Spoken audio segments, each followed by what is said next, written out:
L'ivent froid glissa sur les rochers mouillés comme elle ombredée, un nuage sur le fjord. La nuit, elle, enveloppait étroitement.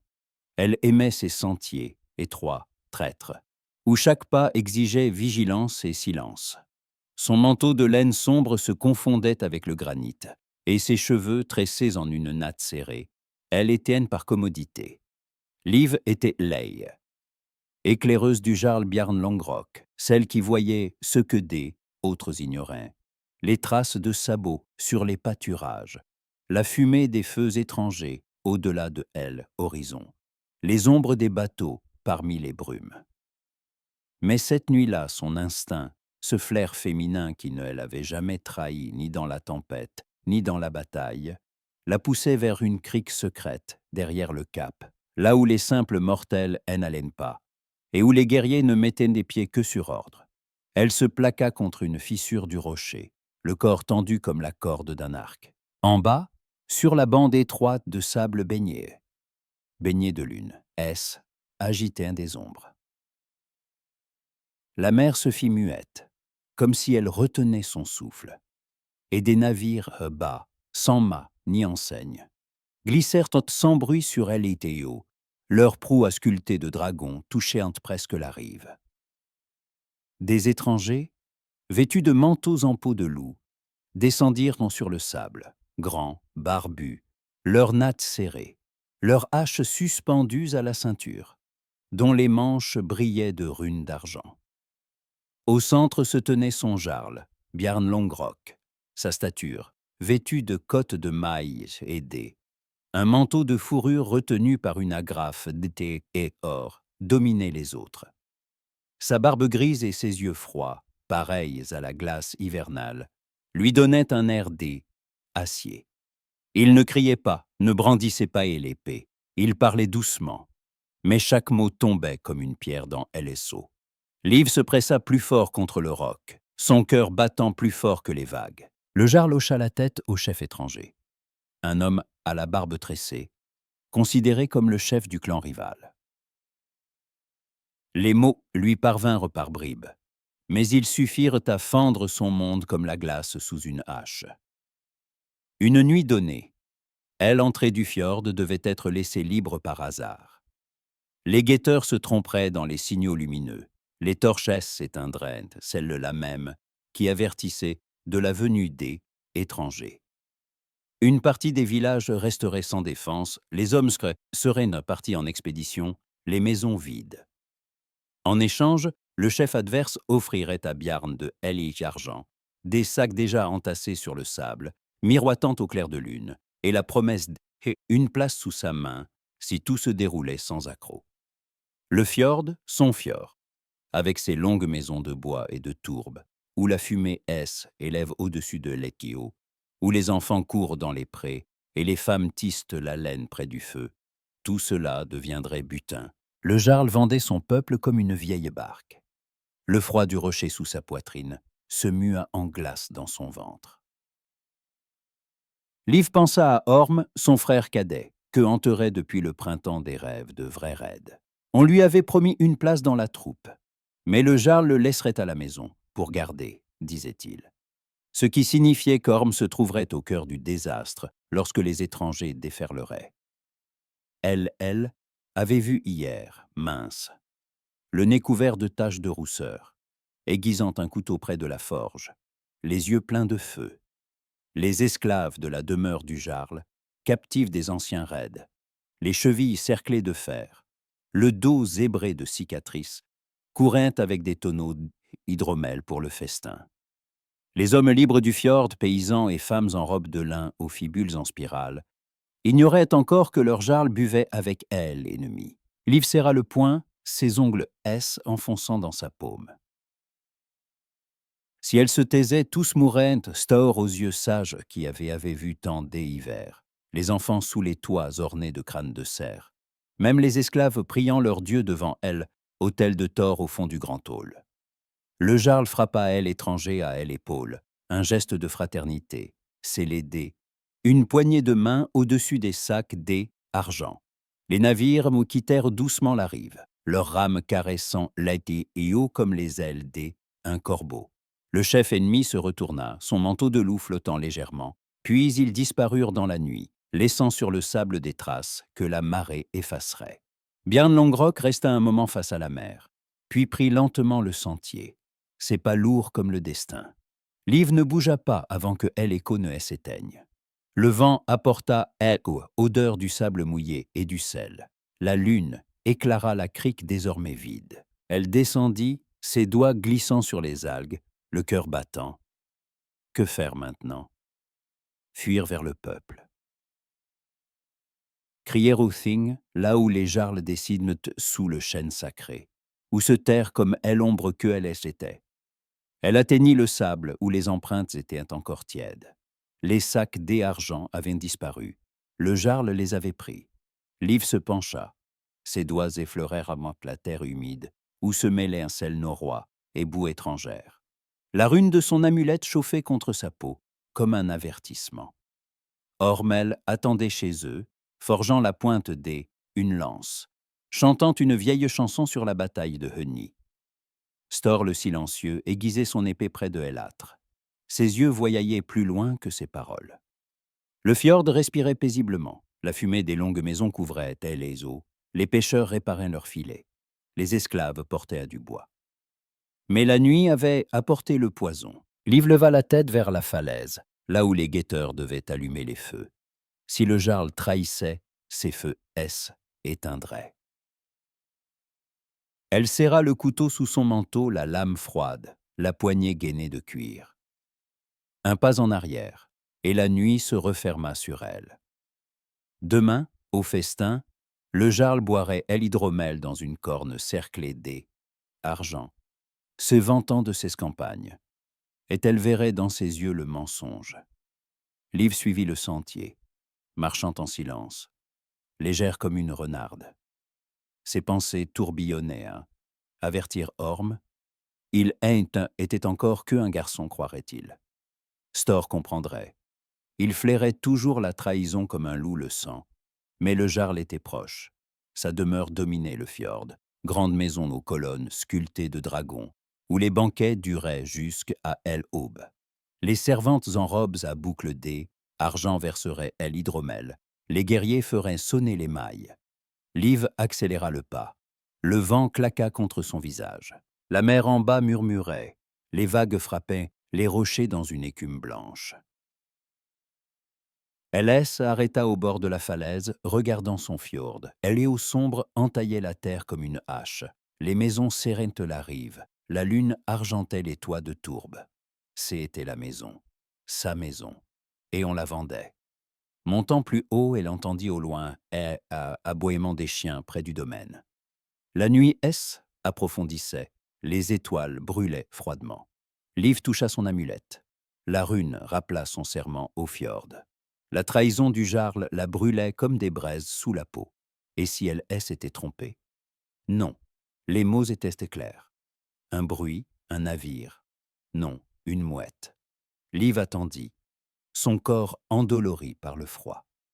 Elle se tenait au bord du rocher, là où la mer libre frappait la pierre dans une danse furieuse. Le frôlement derrière elle était si léger que il aurait pu n'être qu'un remous de vagues, mais elle, instinct éclaireuse, la piqua plus fort qu'une lame. Une main se posa sur son épaule, d'abord douce comme le souffle du vent, puis la poigne se fit d'acier, comme la pince du forgeron sur le fer rouge. Liv réagit d'instinct. Le coude se projeta en arrière. Le corps pivota dans la posture de la combattante. Mais elle, étranger, fut plus prompte.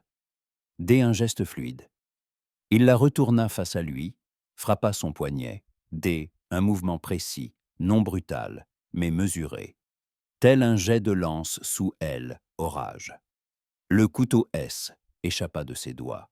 La lame aux gravures runiques scintilla un instant, avant de plonger dans elle et, eau glacée, avalée par une bulle sans trace. Le choc suivit aussitôt, fort mais contenu.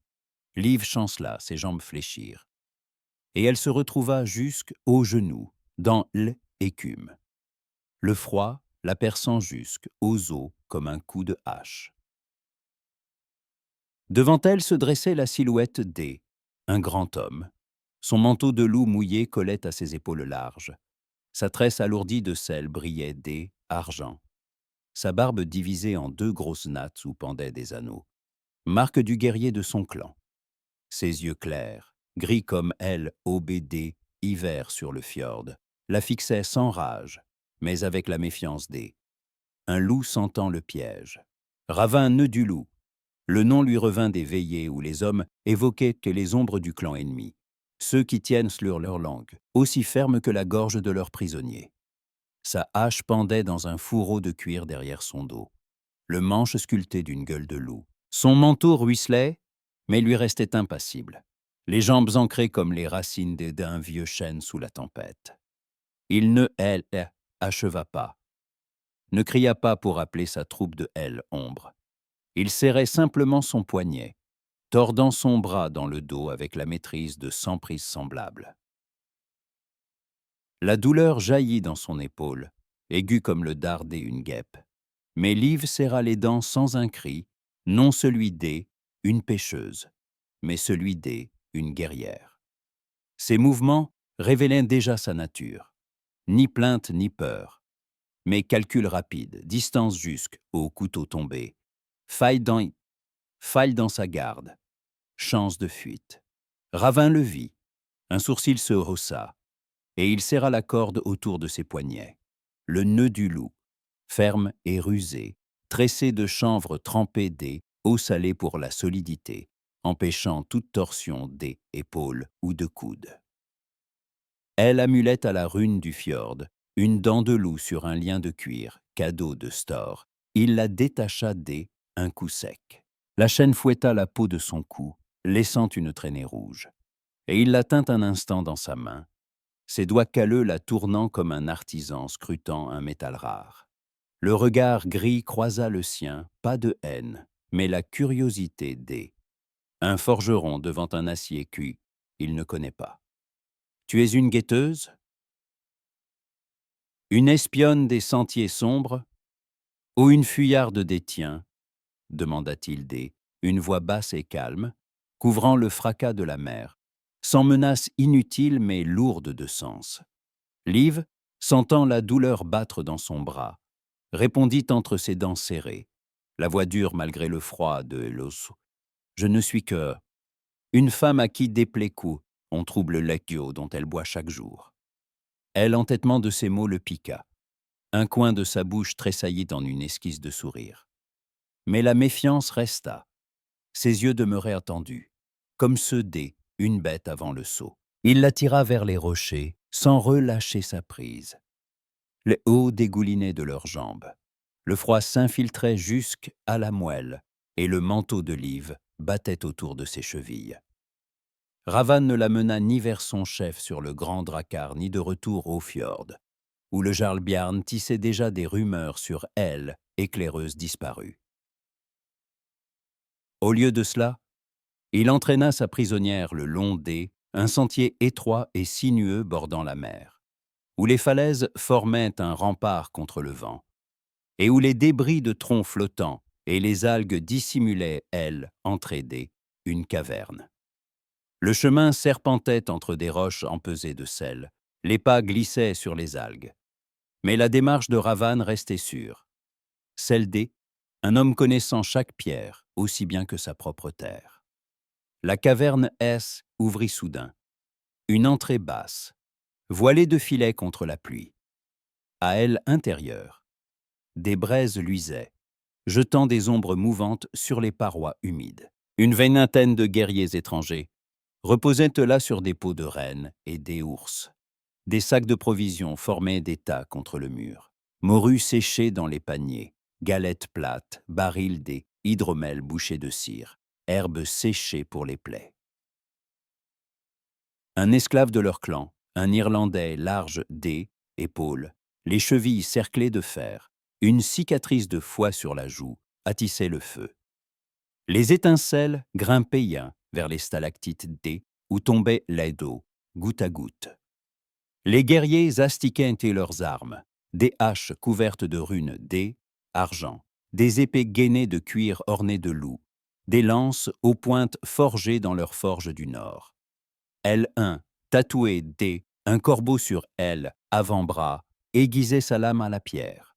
Un autre tressait une corde neuve. Ravan attacha Liv à un anneau enfoncé dans la roche, ancien, rongé par le sol.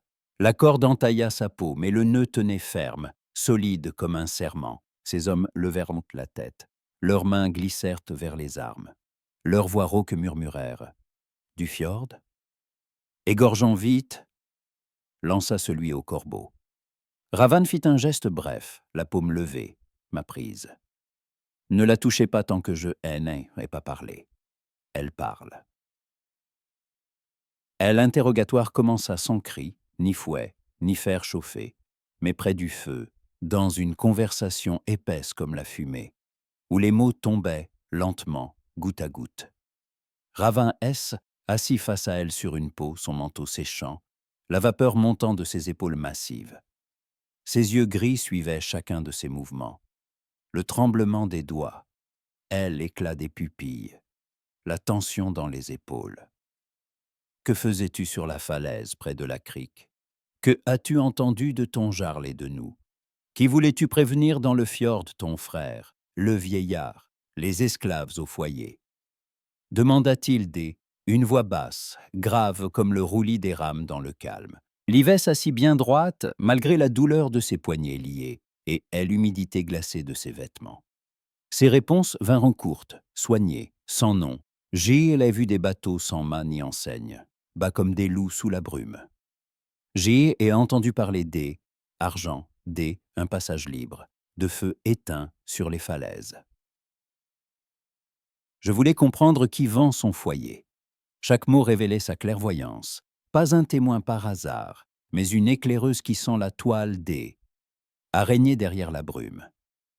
Ravan se pencha, la flamme éclaira son visage, la fine cicatrice au-dessus du sourcil. Elle a nodé, argent à la rune à son oreille, la barbe nattée de 2 tresses graissées pour briller. Ton jarl Bjarn a vendu ton fjord comme une vieille barque promise au fond. Argent dans les sacs, la promesse une main forte au-dessus de la sienne. Tu le sais? Lança-t-il un ton presque las, mais son regard s'enfonça dans le sien. Liv s'enflamma, les cordes se tendirent un soubresaut. Ses yeux brûlèrent. Mon jarl n'est pas marchandise. Mais si c'est vrai. Le fjord se lèvera avec des haches, non le ventre en terre. La réaction était trop vive, trop sincère pour une espionne ou une servante achetée. Ses joues rosirent, sa voix vibra de colère. Ravan, habitué au menteur qui sourit pour une chope d'hydromel, sentit naître en lui un doute, fine fissure dans la glace. Cette femme n'était pas un ennemi pur, dangereuse, obstinée, mais ni brisée, ni vendue. La nuit épaissit. La mer derrière elle, entrée, gémissait. Le vent secouait les filets, lançant des rafales glacées dans la caverne. Liv grelottait peu à peu, ses vêtements détrempés collés à son corps. Mais elle ne se plaignait pas. Une éclaireuse tient la tête haute. Ravan remarqua le frémissement de ses épaules et, sans rien dire, prit un manteau de rechange posé sur les sacs, lourd, bordé de fourrure de lièvre, sentant le sel, la fumée et son propre corps. Il le jeta sur ses épaules sans la regarder. Liv, fière, hésita, puis ses doigts engourdis ajustèrent. La chaleur du poil traversa, étoffe, courut sur sa peau et son souffle retrouva rythme. La gratitude monta, douce et indésirable, comme un rayon de soleil dans la tempête. Il se agenouilla près d'elle, examina son épaule meurtrie contre le roc. Le bleu étalait, la peau brûlait sous ses doigts. « Pas par pitié », murmura-t-il en déchirant une bande de toile propre une chemise esclave. Un prisonnier doit vivre jusqu'au chef, non pourrir avant. Ses gestes furent soigneux, précis, le bandage serré sans blesser. Encore son nœud, celui du loup. Liv se figea, sentant la chaleur de ses mains à travers le froid, la proximité de son souffle au goût d'écume et d'hydromel. Ses yeux gris rencontrèrent les siens, y attardant un battement trop long. Tout autour, le camp sommeillait. Les guerriers ronflèrent sur les peaux. les esclaves à elle, écarts soupiraient, et les braises jetaient des éclats rouges sur leurs amulettes, marteaux de Thor, corbeaux d'Odin. Entre eux naquit une tension nouvelle, pas la haine, mais une flamme timide dans peu humidité. Ils parlèrent un temps encore, à voix basse, leurs mots se mêlant au grondement des vagues. Ravan demanda « Ton fjord, les longues maisons portent des crânes de cerf au-dessus des portes ?» Les esclaves murmurent à tort tandis que les libres tissent les voiles. Liv hocha la tête. Le manteau la réchauffait. Oui, et dans les coins pendent un croix pour les baptiser. Les femmes forgent des broches aux runes. Les forges battent nuit et jour, mais le jarle. Sa parole fut jadis roche. Sa voix se brisa. Il parla à son tour, les yeux fixés sur la flamme. Nos dracars portent des têtes de dragons. Nos banquets se lèvent à l'hydromel dans les cornes. Nos hommes portent anneaux et marquent des rames. Le chef nous promettait un raid propre, sans carnage inutile, partage juste. Liv eut un sourire amer. Rien n'est propre dans ses affaires. Toujours un de trop finit sous les vagues. Ces mots effleurèrent une vieille plaie en lui. Il revit les raids passés où les chefs prenaient le meilleur et laissaient aux autres des miettes. Le feu craqua plus fort, illuminant les filets et les poissons séchés suspendus. Liv se surprit à suivre ses mains, fortes, calleuses, marquées par la rame et l'acier, mais pleines de mesure à présent. Elle, aube, rampa sous les filets, grise et lourde. Le brouillard couvrait la merdée, un drap de laine. Ravin défit partiellement ses liens et lui tendit une autre, bois. Tu n'iras pas loin. Tes guetteurs sont aveugles au marché du Jarle, les feux éteindront. Liv but, elle est à l'eau fraîche, goûtait elle écorce. Le regard de Ravan pesait sur son profil, non la haine, mais elle observation inégal. Elle pensa à Orm, qui, dans leur maison de bois et de tourbe, éveillerait sans savoir le piège. Déjà le fjord bruissait de rumeurs. Sa disparition nourrissait les mensonges du Jarl, pendant que Staiour, seul, flairerait la trahison sans pouvoir la nommer. Ravanès s'assit plus près, lui tendit un morceau de pain plat et de viande séchée. Mange. Il faut de la force pour le chemin. Leurs doigts se frôlèrent. La chaleur courut de elle un à l'autre comme une étincelle de silex. Elle prit la nourriture en le fixant, ses yeux croisant les siens, un éclat ferme. « Pourquoi ne pas me tuer tout de suite, comme un loup ?» demanda-t-elle bas. Il lui haussa les épaules, les muscles tendus sous la toile. « Tu n'es pas une proie commune. Tu bouges comme une des nôtres, tu penses avant de frapper. Et ce fjord ne se rend pas aisément. Tes paroles sonnent justes. La caverne se remplit odeurs de poissons grillés. Les esclaves allumaient un nouveau feu. Les guerriers s'étiraient. Le métal tintait. Le jour pesa sous un ciel bas. La bruine martelait les rochers, interminables. Ravan sortit vérifier les guetteurs, silhouettes perdues dans la brume. Son manteau battant au vent, la hache sur aile, épaule. Il la laissa sous la garde un jeune Danois roux, muet, un crucifix au cou. Le soir amena un vrai ouragan. Le vent hurlait dans les fissures comme une meute. Les vagues frappaient, elles, entre d'écume blanche. Le clan se serra autour du feu, chantant une vieille bataille un détroit oublié. Leurs voix graves montaient avec la vapeur des cornes hydromel. Ravan lui tendit une coupe pleine. Elle ne refusa pas. La chaleur de la boisson chassa les derniers frissons. « Tu es un guerrier dans un corps de femme, » dit-il bas, tandis que les autres chantaient. « Mon nœud tient ton corps, pas ton esprit. » Liv les yeux dans la flamme, répondit. « Et toi, tu n'es pas qu'un loup de clan. Tu pesais avant de mordre. Tu vois plus loin que l'ordre donné. » Un sourire effleura son visage, rare et doux, comme le soleil perçant la tempête. La cicatrice au front adoucie. La nuit alourdie. Les chants sombrèrent dans les rêves. Les esclaves rangèrent tôt les corbeilles. Le silence installa. Entre eux, les regards se croisèrent. Son manteau la réchauffait encore. Son bandage ne brûlait plus. Mais au dehors, la mer chuchotait le nom du fjord, où les rumeurs enflaient, où Bjarn tissait sa toile de mensonges, où Orm affûtait son couteau sans savoir. Peut-être que demain Ravan la trahirait, la conduirait à son chef. Ou peut-être que dans ses yeux gris s'était allumée une autre alliance, née du froid lui-même. Le feu mourait, les ombres se mêlaient aux pierres. Dans le silence de la nuit, le choix semblait plus proche que l'aube. Le fjord attendait, les vagues portaient un les secrets, et le lien entre eux se serrait, un peu plus fort, comme un nœud vivant. La nuit dans la caverne, étira telle une corde du nœud du loup, tendue, étranglée, refusant tout souffle libre.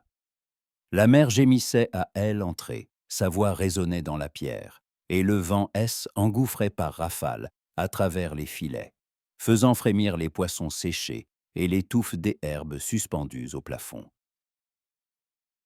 Liv était assise près du feu, enveloppée dans le manteau de Ravan. La fourrure de lièvre lui réchauffait que les épaules. Mais le frisson montait malgré tout du sol humide, né moins du froid que des pensées, tourbillonnant en elle comme la brume sur le fjord. Orm dormait maintenant dans leur longue maison au bord du village, enfouie sous une couverture de laine. Le couteau sous elle oreillait, rêvant de son premier véritable raid sans savoir que le jarl allait le livrer aux lames étrangères. Stor le silencieux, sûrement, siégeait encore près de son foyer, aiguisant sa vieille hache, ses yeux, labourés de rides partant des hivers, voyaillaient toujours plus loin que ses mots. Ravin, assis en face d'elle, elle sur une épaisse peau de renne, jeta un morceau de bois dans le feu. Des étincelles montèrent en spirale, illuminant un instant son visage. La cicatrice blanche au-dessus du sourcil, les yeux gris qui suivaient chaque ombre sur son visage, la barbe tressée brillant un éclat gras sous la lumière. Son escouade dormait depuis longtemps. 2 douzaines de guerriers roulés dans les peaux, leurs épées sous les bras, les haches près des têtes, les esclaves, elle, irlandais, au large torse et à la lourde croix sous la chemise. La jeune fille maigre aux tresses pâles, était blottie dans un coin, murmurant des prières à leur dieu lointain. Leur voix se mêlait au rythme des gouttes tombant des stalactites. La caverne respirait la vie un autre clan, elle, odeur forte des hydromels sointant des barils de chêne, celle de mourue séchée dans les corbeilles des osiers, de baume et des herbes dans les pots des argiles. Tout cela entremêlé au sel marin et à la fumée du feu. Depuis plusieurs nuits, ils parlaient ainsi, adversaires liés par la nécessité un même foyer de braise, leurs mots entrelaçant lentement, avec prudence. Il prit la parole le premier, sa voix grave couvrant le mugissement des vagues. Notre chef a donné un ordre clair, net, sans ombre, inutile. Le fjord se rendra sans sang versé. Ce sera une affaire propre. Les longues maisons vides, les portes ouvertes, les greniers pleins de pots et argent. Le partage juste entre tous. Nos dracars entreront en silence. Comme la brume au matin, toucheront le sable et repartiront chargés, sans lame dans un dos. Ravan lui tendit une corne hydromel, gravée une mâchoire de loupe en argent. De la vapeur montait du breuvage sombre. Liv la prit à 2 mains malgré les cordes, but une gorgée. La chaleur coula lentement dans sa poitrine, se mêla à celle du manteau qui sentait encore le sel et le feu. Elle rit alors, brève, sèche, un rire sans joie. Une affaire propre, ces mots n'existent que dans la bouche des scaldes au coin du feu ou des vieilles tisseuses pendant l'hiver. Dans chaque histoire, le dénouement était le même, toujours un de trop, noyé dans les vagues ou percé une hache, pendant que les autres se partagent or. Ces paroles frappèrent en juste, comme un couteau dans les mailles. Ravan fit un geste large de sa main, calleuse des rames et des haches, mais ses yeux assombrirent. Nuage avant elle, orage. Une ancienne plaie remonta en lui, les raids lointains, les chefs S emparant des fibules D, or, et des épées runiques, laissant aux soldats la rouille et les restes. Le feu crépita plus fort, projetant des reflets sur les murs où pendaient des lances au fer en bec de corbeau, des boucliers aux imbons de fer, des podés, oiseaux marins séchés. Liv regardait le cœur du feu, où les braises pulsaient entre rouge et orange. Ses pensées échappèrent au-delà de la mer, vers son fjord, où le jour rampait sous un ciel bas. Là-bas, pendant qu'elle demeurait prisonnière, le plan du Jarl Bjarn Longrok se déroulait avec la précision D, un forgeron sur elle, enclume. Dès elle, aube. Les libres étaient rassemblés devant sa maison longue, dressée sur la colline. Les poteaux sculptés de dragons et de serpents, le toit couvert des herbes, la fumée épaisse montant du foyer, les cornes et crânes suspendus en symbole du dieu Thor, le jarl debout sur elle, estrade de bois de chêne, sa barbe soigneusement nattée d'argent clamait « Le grand voyage approche, frères et sœurs. Une partie d'É entre vous partira frapper les rivages étrangers, rapporter l'argent et la gloire. Ceux qui restent auront des mains assez fortes, femmes, vieux et jeunes tiendront le mur. » Orm se tenait au premier rang, les yeux ardents, la dague au côté, une tunique neuve brodée de runes, rêvant des honneurs. Depuis le printemps, il avait reçu promesse une place sur le Draka. Mais le jarl lui posa la main lourde sur l'épaule. « Tu restes, garçon. Garde le bétail et les filets pendant que nous affrontons les vagues. » Orm hocha la tête, les poings serrés, ignorant qu'on le plaçait ainsi au cœur du piège, sous les prouas des étrangers, lorsque les feux des falaises éteindraient. Les femmes en robe de lin, fibules argent aux épaules, rentrèrent à leur métier, tissant les voiles et les cottes de mailles. Les esclaves, les chevilles entravées, portaient les barils d'hydromel pour le banquet du soir. Les paysans chuchotaient. Le voyage promettait richesse et gloire. Mais une inquiétude flottait déjà sur le fjord comme la fumée des toits. Ravan remarqua le regard perdu de Liv, se rapprocha. Le feu révéla le bandage à son épaule, son œuvre soignée, tissu propre imprégné de 1000 pertuis. « Est-ce que ce qui ronge ton âme, ton frère Orm, dans la maison longue? Ou Stor, le silencieux, celui aux yeux de loup qui lit les mensonges d'un souffle ?» demanda-t-il doucement. Liv sursauta. Comment savait-il ces noms? Puis répondit, la voix égale, mais fendue une douleur sourde. Orm attend son heure, mais on le laissera sous la première lame. Stor sent la trahison dans les gestes et dans le vent, mais il attend encore. Leur échange dura des heures. Les mots coulaient comme l'hydromel des cornes, se mêlant au bruit du feu. Ravan parla de son clan. Nos maisons se serrent le long du fjord. Les crânes de chevaux et des ours surveillent les foyers. Les festins durent jusqu'à l'aube. Viande de cerf, hydromel, chant sous le marteau sacré. Liv répondit, « Chez nous, les dieux se partagent le même toit. Thor garde le foyer, mais la croix chrétienne pend dans un coin pour ceux du sud. Les femmes forgent des anneaux de fer. Les esclaves prient dans le silence. » Les regards s'alanguissaient, leur voix se faisait plus calme. Et dans la pénombre, la glace fondait imperceptiblement. La deuxième nuit apporta la bruine. Elle où martelaient les roches, se rassemblaient en flaques. Le clan ralluma un feu plus vif, fit griller la morue, la graisse éclatant sur les braises. Irlandais et la jeune fille servaient les bols de bouillie garnis de viande. Ravin détendit ses liens pour qu'elle mange, et leurs doigts se frôlèrent, un souffle tiède traversa sa peau.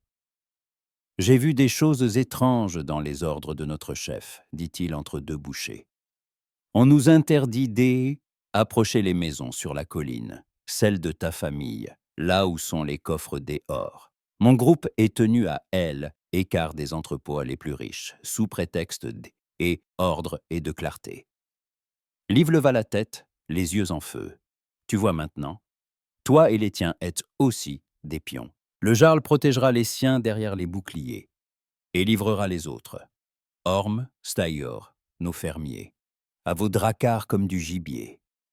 Les mots tissèrent une vérité claire comme une lame.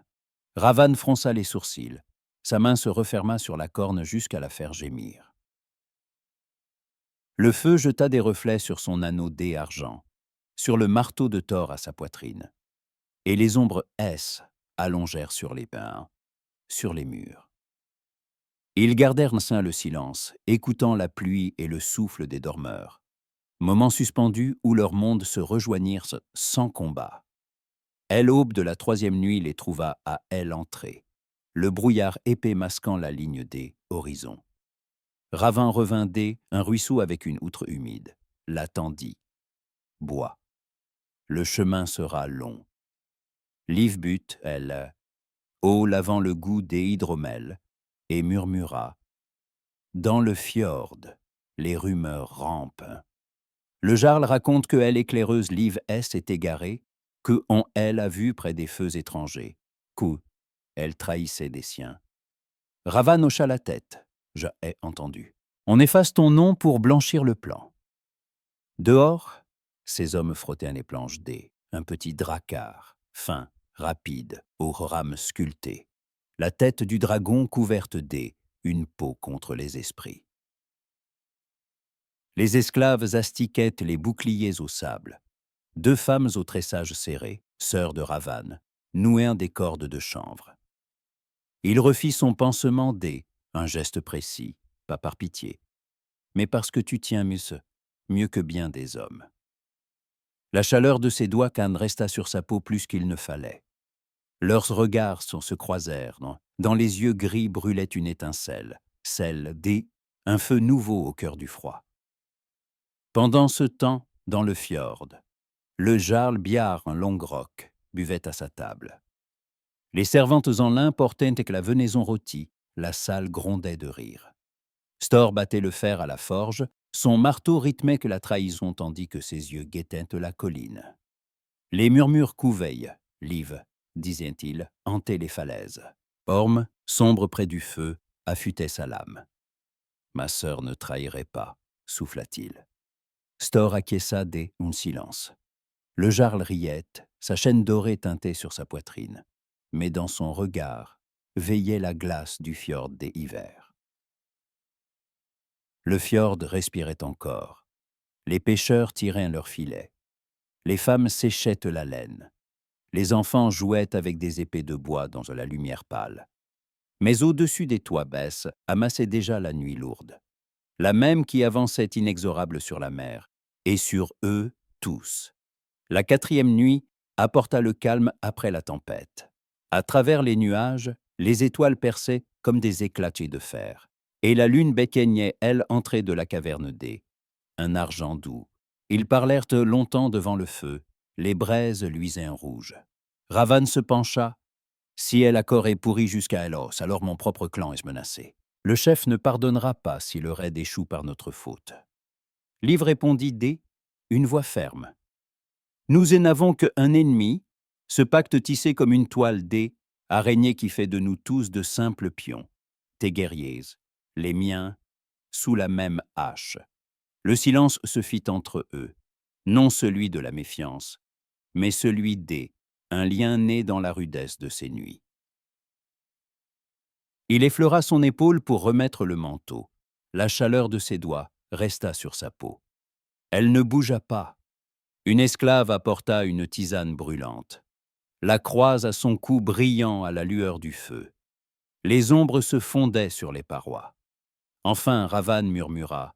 « Demain, nous déciderons. Ce nœud, nous le délierons, ou nous le serrerons. » Liv acquiesça le cœur plus rapide. Faire confiance à un ancien ennemi, ou commencer un chemin commun.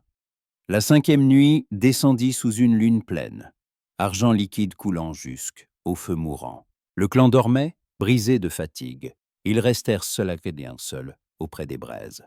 « Parle-moi Orm ton frère, demanda Ravan doucement, ajoutant une bûche. Liv parla de lui avec tendresse, des taches de soleil sur le nez, un couteau près de la forge, des yeux pleins de rêves et de mer. Ravan eut un sourire bref, il me rappelle mon cadet, parti il y a 2 hivers. Son navire est-ce revenu sans lui. Leur voix tissait une paix fragile, les mots sur les jarles, les dieux, les festins se mêlaient dans une même saga. Ses doigts refirent le lien à ses poignets, plus large, presque libre. Son regard glissa vers ses lèvres avant de revenir au feu. La chaleur entre eux prenait racine, muette et secrète, comme une flamme sous la cendre. Le fjord loin, murmurait. Orm veillait inquiet, Stor seul polissait sa lame. Le sort hésitait encore. Folie ou trahison. Le fil qui les unissait n'emprisonnait plus 2 ennemis, mais liait 2 âmes sous un même ciel du Nord. Dans le fjord, un seul homme doutait encore des récits du Jarl. C'est était Stor le silencieux. Un vieux guerrier qu'au visage couturé de cicatrices, au regard bleu délavé comme le ciel dit hiver. Ses yeux savaient te lire la tromperie, un souffle, un battement des œils, un éclat de métal suspect. Il remarquait comment Bjarn Longrock détournait la tête en parlant du raid, comment le bruit des pas nocturnes rôdait vers la crique, comment l'argent scintillait soudain dans son hall. Il travaillait comme toujours, le marteau battant son rythme sur le fer rouge. Son esprit, pourtant, errait vers Liv, cette ombre qui avait toujours senti le danger avant les loups. Orm S. approcha, sombre, le couteau en main. « Ma sœur ne trahira jamais le fjord, oncle Stor. Elle voit trop clair. » Le vieil homme hocha seulement la tête, et l'amulette de Thor roulant sur sa poitrine. Il en savait plus qu'il ne disait. Dans sa mémoire, le reflet de argent sous la lune revenait sans paix, et son silence tenait ferme comme un roc. Au même moment, dans la caverne, Liv et Ravan comprirent chacun de leur côté la même vérité. Ils étaient plus seulement des, en face, séparés par des boucliers, mais debout sous un même ciel de fer, prisonnières des mêmes chaînes que forgeaient en Charles et chefs pour leurs propres hommes. Et eux, têtus, portés par le froid et la colère, choisiraient de lutter, fût-ce contre leur roi, contre leur serment, pour garder une place au foyer et un peu de lumière. Liv redressa le dos près du feu moribond. Les reflets caressaient son visage. Son regard fatigué, mais décidé. Ravan soutenait ce regard, sans détour. « Si je fuis cette nuit, tes hommes me rattraperont et me tueront sur le sentier. Si j'arrive au fjord, le Jarl fera de moi la traîtresse, celle qui a vendu les siens. » Mon frère lèvera la main sans comprendre. 2 routes, une seule mort. Ravan acquiesça lentement. Ses doigts manipulaient la corde. Le nœud du loup S était relâché, devenu symbole plus que lien. « Nous avons un ennemi commun maintenant, dit-il. Ce marché pourri qui enlève aux simples le droit de choisir, de garder un bouclier et un feu pour leurs enfants. » Le vent souffla dehors, long et bas, semblable à un hurlement lointain. Liv reprit, la voix ferme. « Je te remettrai la carte du fjord tracée de mémoire sur un morceau de parchemin dans ma besace. Chaque sentier, chaque cabane, chaque hangar des armes. Pas pour le pillage, mais pour que tu vois clair. Le Jarl garde pour lui l'oas, le haut du coteau, et livre le reste, les pêcheurs, les enfants, les femmes, à vos haches. » Ravan écoutait sans ciller. La flamme révéla le dessin de sa cicatrice. Ses yeux, soudain sombres, se creusèrent du poids de la soie de la vérité. « Cette nuit où nos navires entreront selon ce marché maudit, dit-il lentement, je ferai allumer le feu des alertes sur la falaise, le même que tu as vu S éteindre. Ce sera le signe de réveil pour Stor et ceux qui voient encore. Toi change la route de nos dracars. Une part contre les roches où tes veilleurs seront tapis, une autre vers les plages vides. Que les maisons du peuple soient épargnées. Que la bataille se mène sur terre ferme, bouclier contre bouclier. » Il se pencha, son souffle chaud effleurant sa joue, Nous sommes otages elle un de l'autre. Si tu me trahis, mes hommes mourront dans ton fjord. Si je te trahis, tu tomberas sous la hache des tiens. Liv hocha la tête. Cette fragilité commune, est le début de la confiance vraie. Pas celle des festins, mais celle forgée entre deux braises.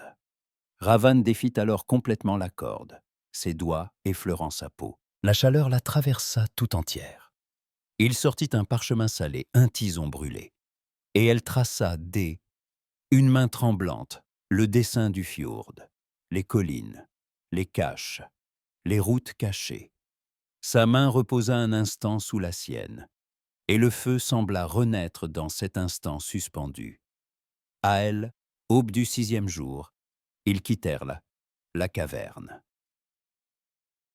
Le ciel pesait gris, le brouillard roulait comme un drap de laine au-dessus de la mer.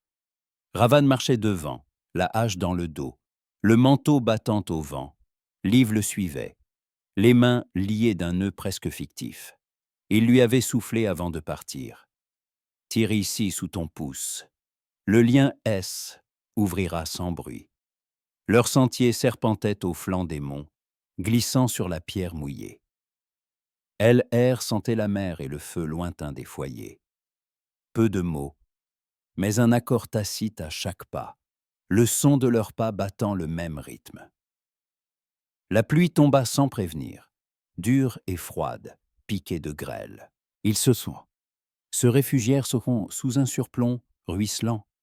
Ravan, la tête levée, laissa couler Elio le long de sa tresse. « Si nous nous trompons cette nuit, la mer nous prendra tous deux, dit-il. Liv le regarda droit. Alors nous partirons ensemble, sans mensonge, sous le même ciel. Leurs doigts se frôlèrent main à nouveau, partageant chaud fraîche une outre. Un contact bref, chaud malgré la pluie. Puis ils reprirent la descente, cachés entre les blocs de granit comme dans un ventre sûr. Au détour du sentier, le fjord S offrit à eux les longues maisons étalées contre la rive. La fumée douce des toits de tourbe, les femmes en lin portant leurs paniers de poissons, les esclaves traînant les fagots de bois, les enfants courant pieds nus avec des boucliers de bois, criant les héros des sagas. Orm, devant la hutte au bord de l'eau, affûtait sa lance, le visage fermé. Le fer luisait. Store, près de la forge, battait son rythme régulier, le marteau ponctuant le grondement de la mer. Sur la colline, le jarl rassemblait ses hommes, armures étincelantes, cruches d'hydromel qui s'entrechoquaient. Ravanès arrêta, montra du doigt la queue à la hauteur. Là, ces maisons, intouchables, pleines de biens. Liv répondit bas. Et là, les nôtres, au bord de Ersiao, avec les enfants dans les bras. Le vent salé hurlait, les vagues enflaient. Le ciel virait au plomb. Ils descendirent jusqu'à la crête du rivage, là où El et Eo embrassaient la pierre. Ravin défit discrètement le nœud, lui apprit la manœuvre comme cela tire ici. Ses mains guidèrent les siennes. La chaleur traversa le froid de la pluie. Elle répéta le geste, le lien céda doucement. Leurs regards se trouvèrent une dernière fois avant la tempête. Dans ses yeux gris brûlait la promesse d'un combat juste, et dans les siens, la reconnaissance profonde, silencieuse et vaste, comme le fjord lui-même. Ils passèrent la journée blottis dans une fente du rocher, loin des chemins battus. Ravan étendit sur la pierre les peaux sorties de son sac. Ils partagèrent également la viande de renne séchée et le pain plat. Sa voix grave résonnait doucement près du petit feu de branchette. « Yamikim ?»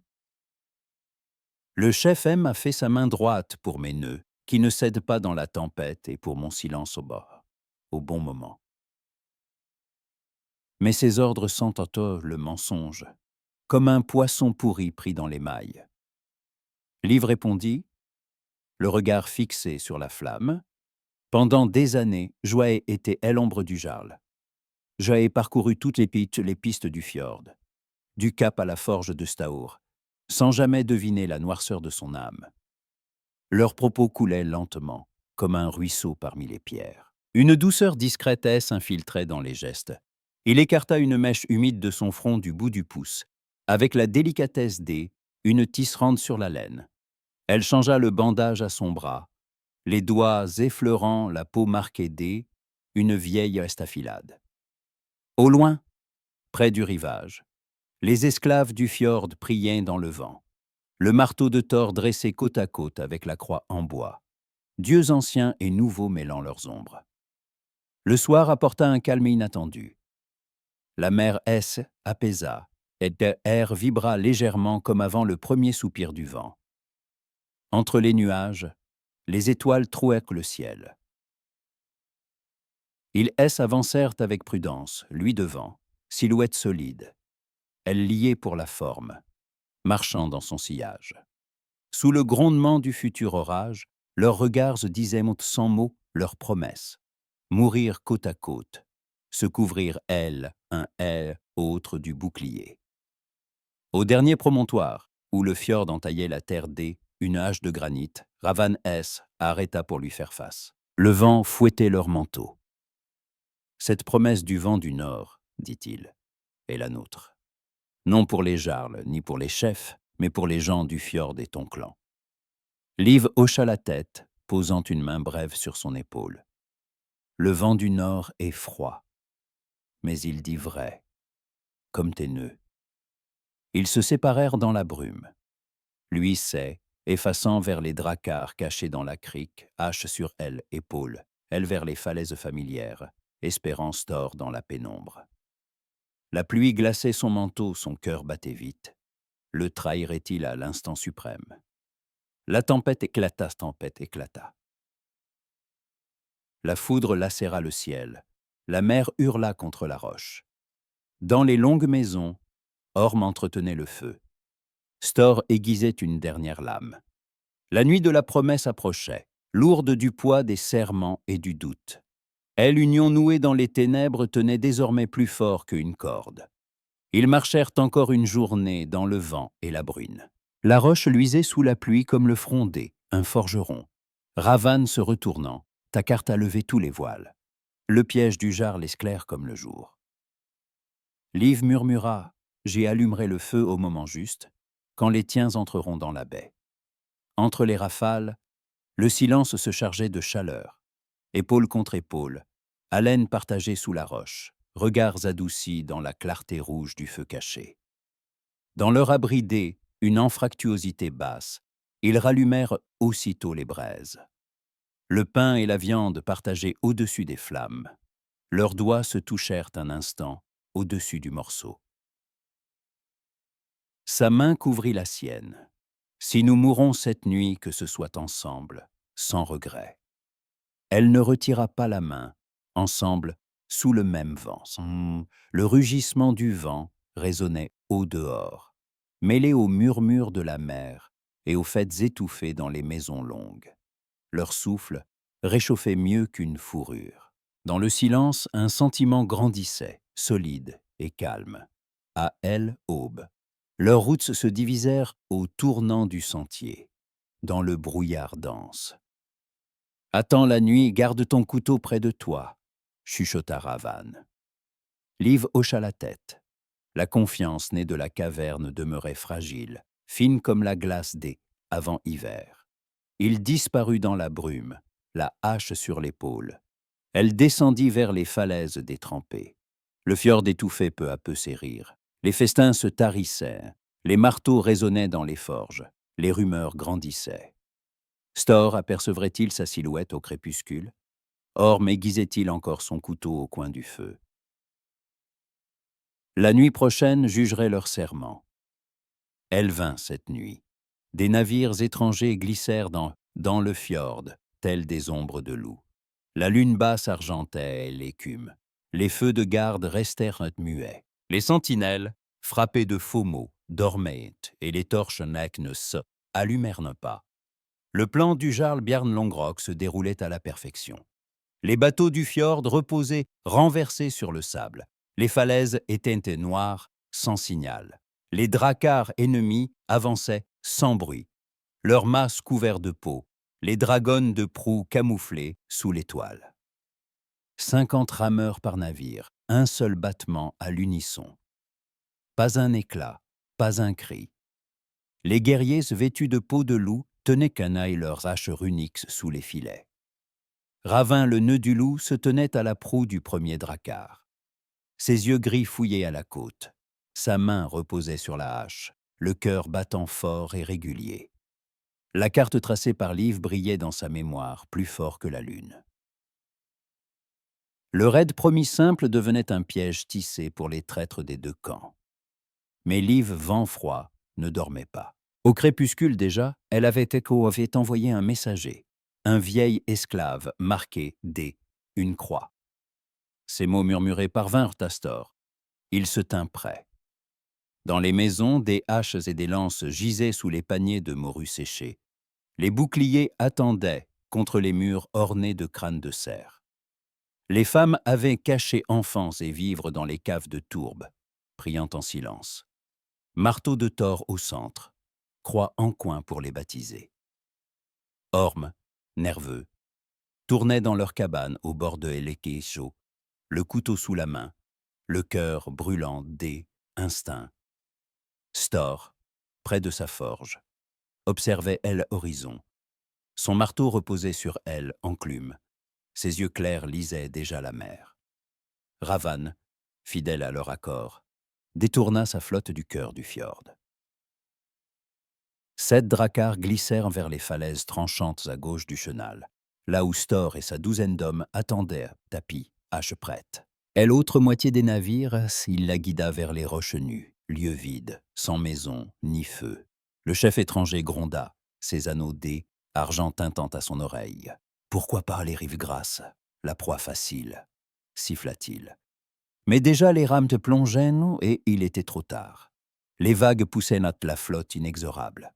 La pluie revint cinglante sur les manteaux lourds de sel. Ravan restait debout à la proue, le regard rivé aux ténèbres du rivage. Et tandis que les drakkars approchaient, il sentit plus fort que la tempête la certitude brûlante du serment qu'il partageait avec Liv. Confiance née du froid, transformée en flamme, et tissée, cette nuit-là, plus solidement qu'aucun de ses nœuds. Liv, dans la confusion des ombres au bord de Elezo, se libéra des cordes sans un bruit. Le nœud du loup céda sous ses doigts agiles, exactement comme Ravan le lui avait enseigné dans la caverne, à voix basse. La boucle glissa silencieusement, et la corde tomba dans l'écume. Elle se glissa alors vers la falaise où, des lunes plus tôt, elle avait surpris la trahison du jarl.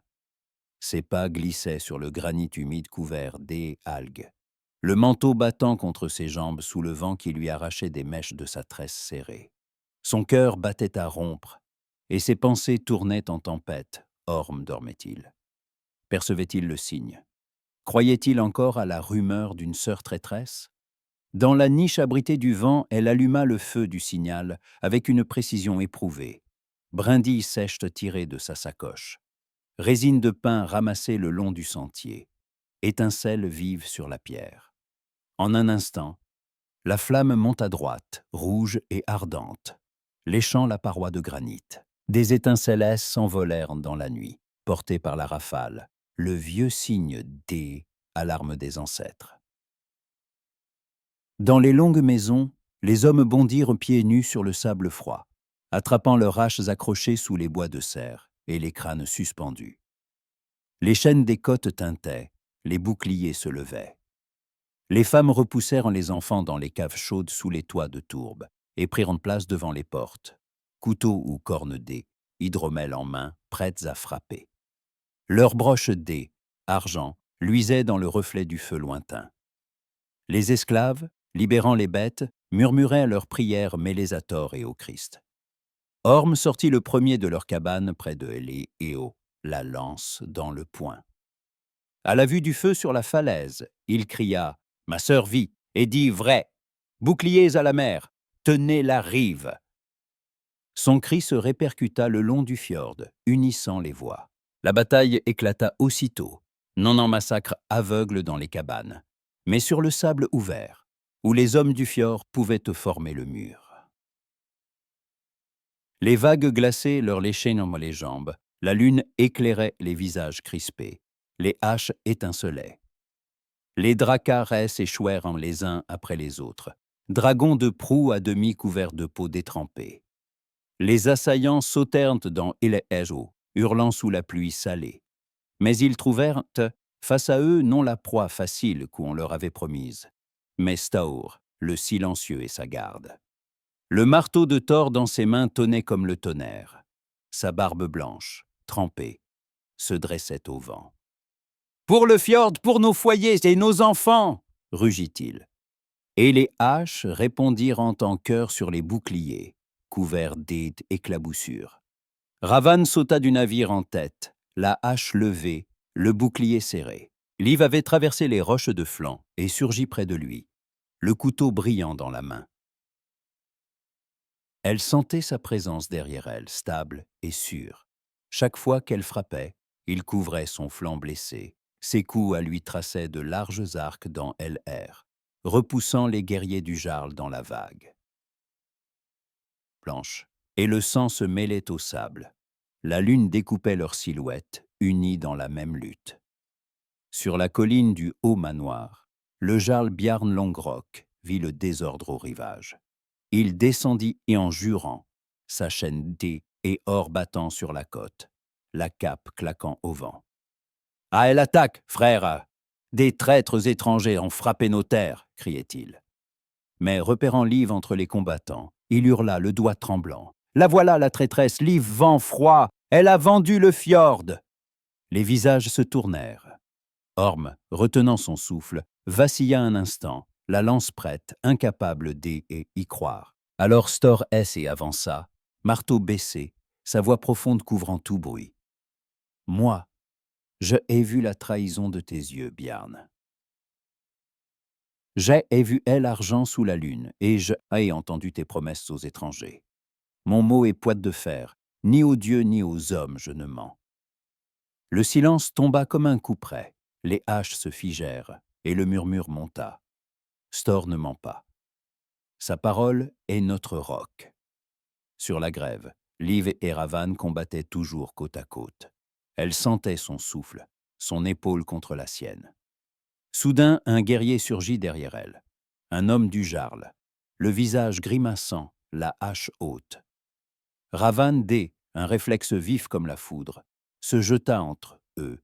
Le choc du fer déchira sa côte aux anneaux. Le sang coula sur sa cuisse, chaud et épais. Sans un cri, il frappa elle, assaillant du bouclier, et elle envoya rouler dans les vagues. Liv se retourna, planta son couteau dans l'épaule de elle, homme abattu. « Pourquoi t'être interposé ?» souffla-t-elle. Il a un sourire ténu malgré la douleur. « Parce que je t'ai choisi, Liv, pas leurs ordres. Ton dos est mien désormais. » Son cœur se serra douloureusement. Dans ce choix, il perdait tout, son clan, son chef. Mais il gagnait sa place à ses côtés. La bataille rugissait tout autour. Les éclairs ébrénaient le ciel.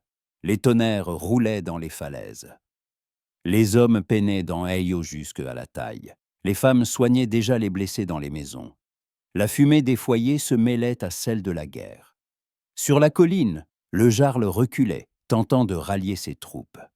Les esclaves bâtissaient en hâte des remparts de tonneaux et de bois. Les servantes cachaient les enfants dans les caves. Mais Stor approchait, implacable comme la marée. Ses mots, transmis de bouche à oreille, éteignaient tout courage. Stor a raison. Le Jarl a menti. Les haches se baissèrent une à une. Dans la baie, les dracars étrangers se dispersaient, les chefs jurant, les rames brisant, les chevaux en désordre. Trop tard pour Elor et les promesses, la mer les reprenait. Ravin, le flanc en sang, continuait à combattre, appuyé sur elle l'épaule de Liv. Le sable rougissait sous leurs pas. Orm, parvenu enfin jusqu'à eux, cria au-dessus du fracas. « Un étranger ? Pourquoi te tient-il pour sœur ?» Liv répondit sans détour, essuyant la sueur de son front. « Il est des nôtres à présent. Notre nœud est tissé contre le mensonge. » Orm eut un court silence, puis se rangea à leur côté, bouclier levé. Peu à peu, le tumulte faiblit. Les dracars s'éloignèrent dans la brume. Le fjord respirait encore. blessés mais debout. Les longues maisons restaient intactes, les foyers rougeoyaient, les femmes bandaient les plaies. Les enfants sortaient prudemment de sous terre. Sur la colline, le Jarl Bjarn, seul sous la pluie, la chaîne ternie autour du cou, fixait la mère qui, il avait voulu vendre. Son nom se brisait comme sa parole. Liv et Ravan S assirent enfin au bord de Eletio, épaule contre épaule, sur le sable détrempé. La lune filtrait à travers les nuages, douce lumière sur leurs visages épuisés. Ils étaient vivants. Le fjord avait résisté. Mais la douleur du flanc de Ravan battait au rythme incertain de leur cœur, des cœurs pleins de questions, unis maintenant par cette victoire amère et la promesse du jour à venir.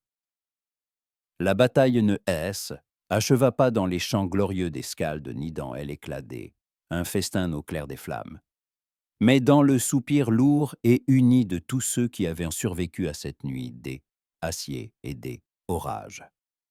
Quelques dracars étrangers fuirent vers la mer, silhouettes de dragons évanouissant dans la brume, leurs rames battant les eaux en désordre, et laissant derrière eux une traînée d'aies, écume blanche sous la lune. Sur la colline de sa demeure, le Jarl Bjarn Langrok restait seul, la chaîne d'aies or ternie au cou, le regard perdu dans la pluie. Sa parole n'avait plus de poids, brisée, souillée comme un serment trahi devant tort. Le matin suivant, les habitants du fjord se rassemblèrent sous le grand chêne sacré. Ils décidèrent de remettre son sort au roi du Nord, maître de navires plus longs et de lois plus fortes. Mais dans leurs yeux, Bjarnen était déjà plus qu'une ombre, un vieux loup sans meute, brisé. Vémund, le marchand rusé dont les tonneaux d'hydromel servaient au secret du Jarl, fut découvert au lever du jour sous son plancher. On trouva les marques codées et les listes de troc. Ses biens, barils d'hydromel, pots et sacs d'argent, furent distribués pour réparer les maisons brûlées près de l'Oceamucho. Les esclaves charrièrent dans les troncs du bois. Les femmes tressèrent dans de nouvelles filets près des métiers. Leurs broches d'aies, argent étincelant à la lumière du feu. Les enfants, rieurs, portaient un sol à Moussekoua, on calfeutrait sur les toits. Le fjord avait survécu, non sans cicatrices, mais debout. Les longues maisons fumaient de nouveau. La chaleur de l'avoine et de la morue se répandait dans les foyers. Près de la forge, Stor le silencieux aiguisait lentement son marteau, les yeux clairs animés un rare sourire. Ravin Neudulou, lui, ne pouvait plus retourner à son chef. Les chefs ne pardonnaient pas à ceux qui défiaient que leur trame. Rester parmi les siens, était attendre le poignard dans la nuit. Il demeura donc au fjord, avec une poignée de ces hommes qui, cette nuit-là, avaient compris la vérité amère. On les avait utilisés comme des pions dans le jeu des puissants. Ils allumèrent des feux près du rivage, nettoyèrent les haches du sel, burent un hydromel maigre en invoquant Odin et Thor. Liv Ventfroid ne pouvait plus redevenir haie et ombre silencieuse des falaises. Elle était devenue celle qui osa dire non au Jarl et plongea la lumière dans ses mensonges. On la regardait différemment, non plus comme la silhouette furtive autrefois, mais comme une femme capable de trancher les fils des trahisons. Elle inspirait la confiance, mais aussi la crainte. Les murmures suivaient en ses pas. Les regards la frôlaient quand elle passait la lame aux côtés. Ils restèrent à bords séparés, prudents devant la destinée. Elle revint dans la maison longue de son enfance. Les murs de bois noircis respiraient en elle l'odeur du sol, celle du poisson séché et des herbes pendues aux poutres. Orm riait parfois, jouant avec son bouclier enfant près du feu. Ravin s'installa à la limite des roches, dans une cabane que les villageois lui concédèrent à contre-cœur. Les femmes se détournaient quand il passait. Les enfants observaient sa haute silhouette, avant de enfuir derrière les jupes maternelles. Stor, lui, le saluait un hochement, la main toujours proche du marteau. Mais Ravan supportait sans mots. Il réparait les filets, liait les cordes avec ses nœuds fameux, transportait Oléfago sur son dos large. Au fil des jours, Ses gestes simples parlaient un pour lui. Depuis sa fenêtre, Liv le voyait souvent, debout face à la mer, la tresse battant le vent, les yeux scrutant l'horizon. Quand la grande tempête se dissipa et que le vent redevint clair, ils se quittèrent d'Uquinta doucement, comme on éloigne un rivage familier. Il avait dit en souriant sous la brune, « Nous avons survécu ensemble, c'est assez pour une saga. » Elle toucha sa main un instant, sous le même ciel, Ravane. Le vent nous réunira. Leurs empreintes s'effacèrent aussitôt sous la vague. Mais les jours passaient, lents comme la marée en paix, et leurs pensées revenaient sans cesse. Le soir, Liv rêvait près du feu, le regard perdu dans les flammes.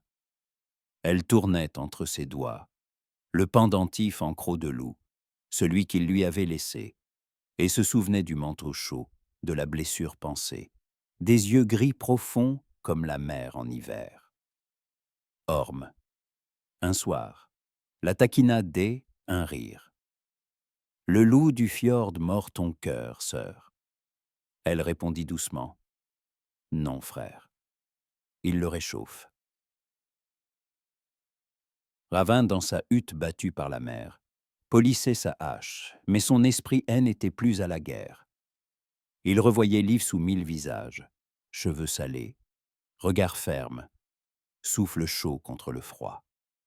Son cœur, comme sa corde du loup, demeurait noué à elle malgré la distance. Au 7e jour, il franchit la porte de sa maison. Sans armes, vêtu seulement de son manteau et portant au cou le marteau de Thor, il entra dans la cabane de Liv. La porte grinça. Elle leva les yeux du feu où mijotait la bouillie d'avoine et de morue. La lumière caressa son visage, adoucissant la marque au-dessus de son sourcil. « Je ne sais pas parler comme les Skalds, Liv, » dit-il simplement. « Mais sans toi, il fait plus froid qu'au sommet des falaises et plus vide que cette caverne sans ton souffle. » Elle se leva lentement. Sa main effleura la cicatrice à son flanc sous la toile, sentit le cœur battre contre sa paume. « Et sans toi, murmura-t-elle, le fjord est trop calme, sans houle, sans chaleur. » Leurs lèvres se cherchèrent, à bord hésitante, puis sûre, comme deux vagues qui se retrouvent après la tempête. Ses bras se refermèrent sur sa taille, ses doigts glissèrent le long de sa nuque.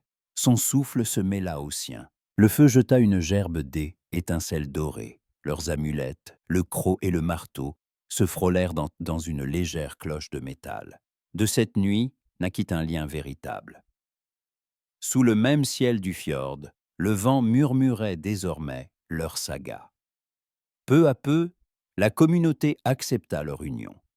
Ravin réparait les dracars du port, liait les cordages serrés, enseignait à Orme, elle à art des nœuds, et la force patiente du bois.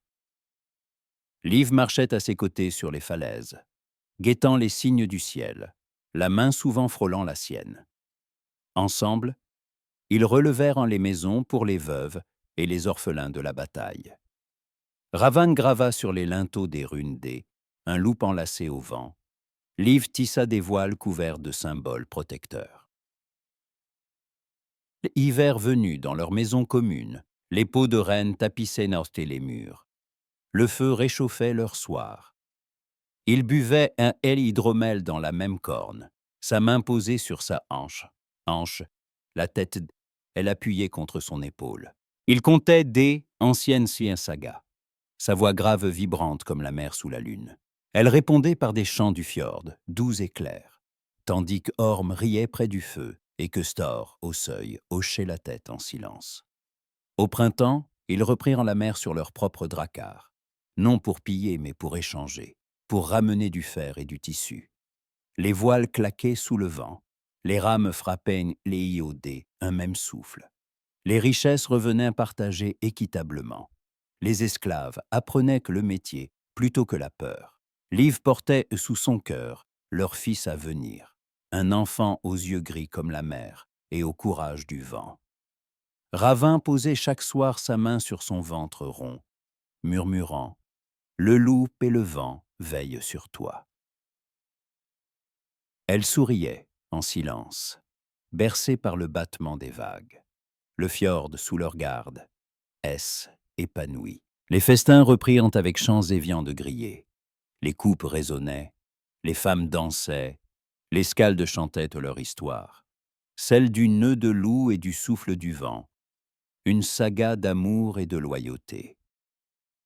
Et quand le feu du soir jetait sa lumière sur les maisons, on voyait, côte à côte, suspendus aux poutres, le marteau de Thor et la croix du Christ, symbole de un peuple réconcilié, vivant en paix au bord des Unnöttir du Nord.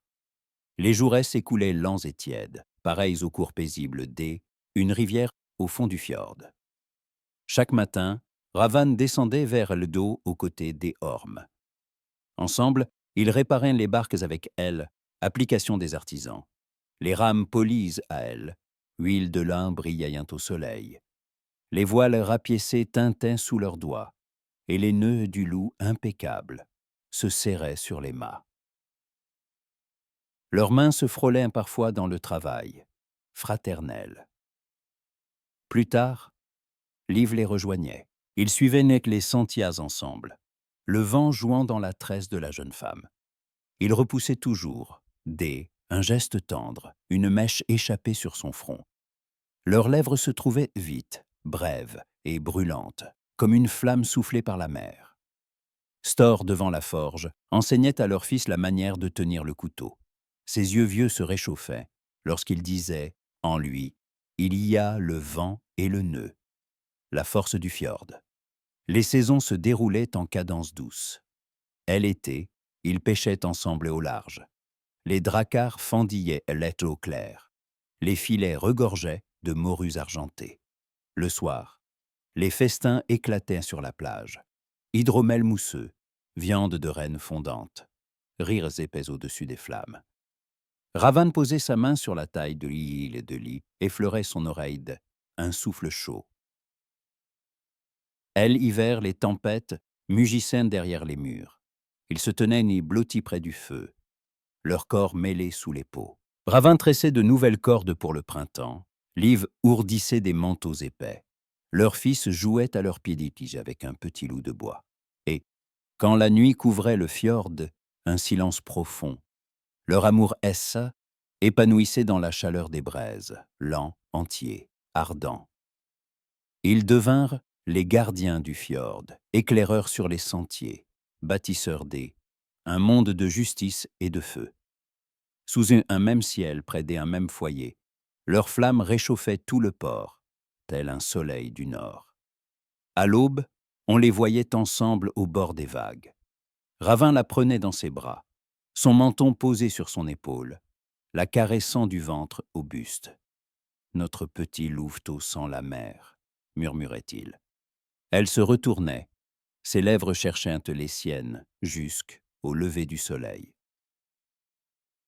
Le jour, ils œuvraient côte à côte, lui abattant les troncs pour les maisons, ses muscles vibrant sous la chemise, elle, tissant les toits de tourbe, le front humide, le regard brûlant du sien. Le soir, il s'asseyait près du feu, partageant le même cornet des hydromels, sa tête reposée sur ses genoux, pendant qu'elle lissait sa tresse ou touchait doucement la cicatrice au-dessus de son sourcil.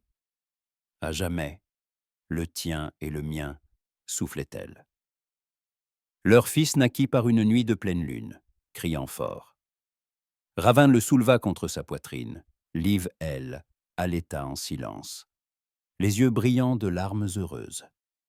On parle bientôt d'eux comme d'une légende, deux êtres qui avaient en choisi le cœur plutôt que les clans, et dont la flamme d'amour éclairait de nouveau tout le nord. Leur couple devint l'âme du fjord, fort, fécond, nourrissant. Les étés ramenèrent les grandes fêtes, les barques chargées de prises honnêtes, la viande rôtie sur les broches, elle, hydromel coulant à flot. Ravan dansait avec Liv près du feu, sa main sur ses hanches, leurs lèvres effleurant au rythme des tambours, elle automine. Ils construisirent un temps un nouveau bateau, leurs mains fusionnant autour du bois, leurs baisers se cueillant entre deux coupes de hache. Elle, hiver recouvrait tout de neige, Les nuits s'allongeaient, sous les peaux, ils enlaçaient des heures, effleurant avec lenteur et rire. Leurs gémissements se mêlaient au craquement des bûches.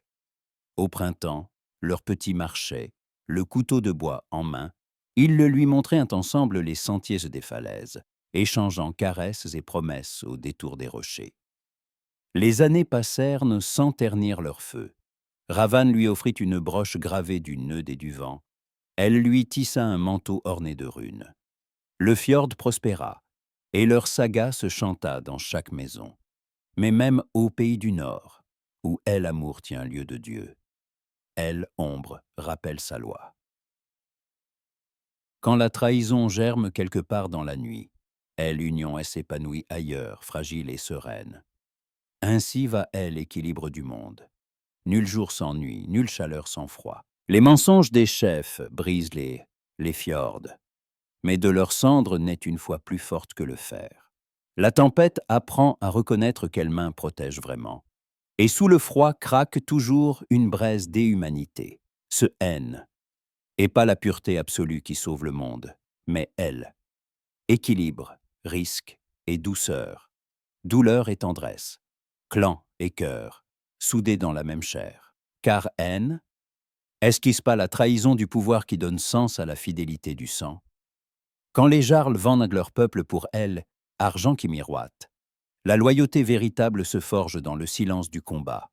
Deux mains qui se couvrent à la lueur une flamme, une voix qui murmure. Je suis là, quand la tempête submerge tout. Elle honneur haine et pas dans la hache, ou elle or, mais dans cette promesse muette, dans cette proximité sans témoin. Quand le monde chancelle, et que, un regard seul soutient elle existence. Oser choisir le cœur plutôt que elle ordre, le feu un baiser plutôt que la sécurité un trône. Voilà la seule victoire que les dieux envient. Dans ce nord où le vent mugit et les vagues effacent les traces des pas, elle, amour et c'est la roche invincible. Il rebâtit, protège, enfante. Il noue les cordages, rallume les foyers et fait naître des enfants aux yeux de loup et au souffle du vent. Et vous, si le jarl criait « traître », si le chef levait le couteau dans elle ombre, choisiriez-vous le clan ou la main qui vous réchauffe? C'est en cela que vit le Nord. Risquez tout pour un instant de chaleur près du feu, pour un baiser salé de mer, pour une vie partagée sous le même ciel, là où elle aube dorer les fjords de métal et d'espoir. Car nous sommes tous à la fois vent et loup, ombre sur les rochers cherchant leur rivage, et seule cette fidélité du cœur nous conduit au lever du soleil, là où les sagas ne meurent jamais.